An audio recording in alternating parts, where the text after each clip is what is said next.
વિવિધ મસાલાના પાકોમાં અગ્રેસર મહેસાણા લીંબુની ખેતીમાં રાજ્યભરમાં પ્રથમ ક્રમે છે। મહેસાણી લીંબુની ખરાશ ગુજરાતભરમાં લોકો તો જાણે જ છે, પરંતુ હવે મહેસાણી લીંબુ પાડોશી દેશ પાકિસ્તાનથી માંડીને અરબ દેશોના લોકોમાં દાંત ખાટા કરી રહ્યા છે। ઉત્તર ગુજરાતનું મહત્વનું શહેર મહેસાણા રાજ્યભરના લીંબુ ઉત્પાદનમાં 22% સાથે મોખરે છે।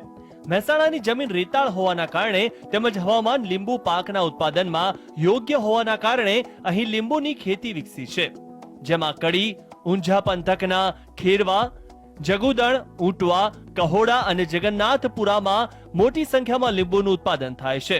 વર્ષ 2011-12માં પણ મહેસાણા જિલ્લામાં 93,393 મેટ્રિક ટન ઉત્પાદન થયું હતું।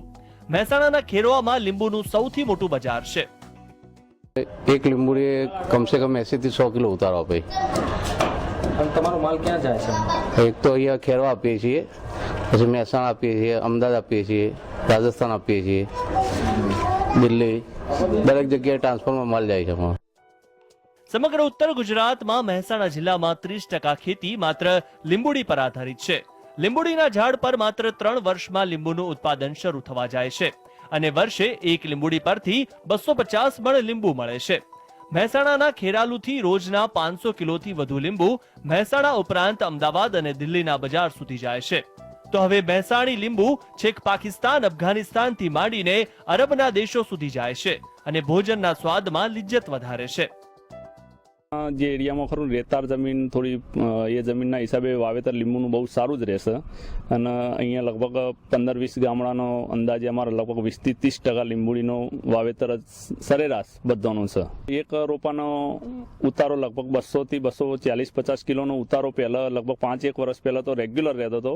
હમણાં 2-3 વર્ષથી ઉતારો થોડો નીચો કોસ્ટ આવી 80 થી 100 કિલોનો અને ક્વોલિટી તો કાગદી લીંબુ તરીકે અમારું પ્રખ્યાત જ છે એકદમ।